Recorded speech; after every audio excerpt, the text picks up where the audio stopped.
थांनाय खालि बाथौ रिजर्टआव केरारि जिखिनि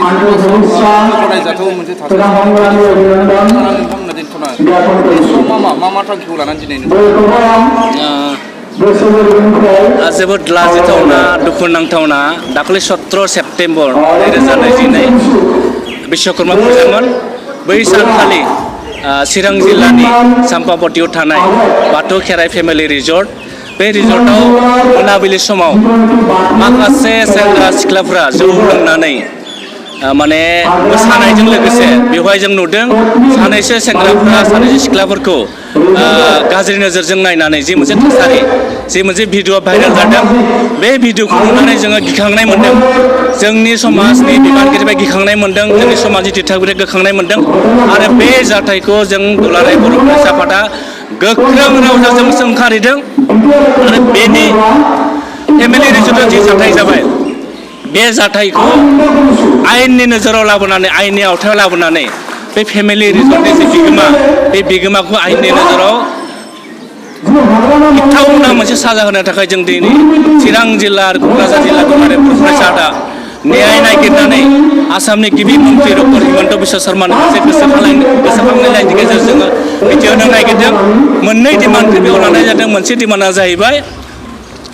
बाथौ खेराइ फेमिलि रिजर्टनि जि बिगोमा बे बिगोमाखौनो आयेननि आयथायाव लाबोनानै बिथांखौ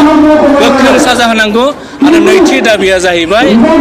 बाथौ खेराइ फेमिलि रिजर्टखौ बन्द' खालामनांगौ मानोना जों नुदों चिरां जिल्लायाव 2022 मायथाइनि जि मेट्रिक रिजाल्ट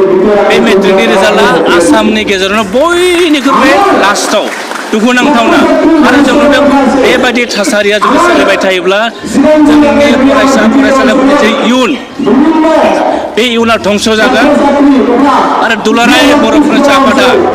जोंनि फरायसालिफोरनि जोंनि इयुननि लाइमोनफोरखौ बिथांमोननि इयुनखौ लानानै खेला गेलेनायखौ जों माब्लाबा जों कमप्रमाइस खालामा बिनि थाखायनो जोङो दिनै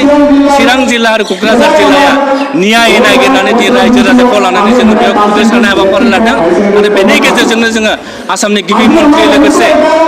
बिटिआरनि चिफ प्रमद बर' बिथांखौ बे जाथायनि सायाव गोख्रों मोनसे नायबिजिरनाय लानानै बे जाथायखौ थाबैनो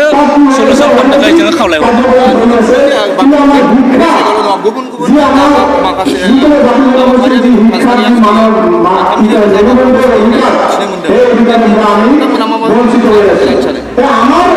दुलाराय बर' फरायसा आफादा स्पष्ट आरो जों मोनसे थांखि लाखादों जे फुजा मेलानि नामाव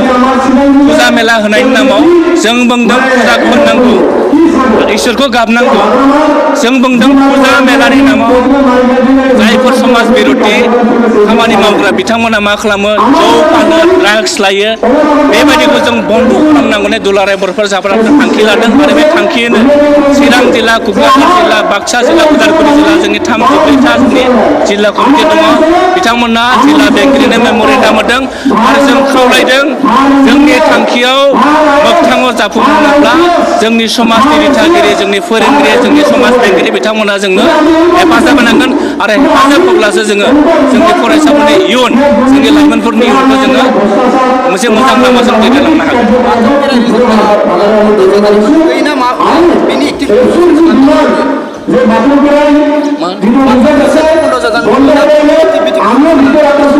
जोंनिया स्पष्ट बिगोमाया बेवहाय आयेननि गोख्रों साजा मोननांगौ आरो नैथि नाम्बारा जाबाय बाथौ फेमिलि खेराइ रिजर्टआ बन्द' जानांगौ जों दुलाराय बर' फरायसा आफादनि 2 नम्बर थांखिया जोंनिया बेनो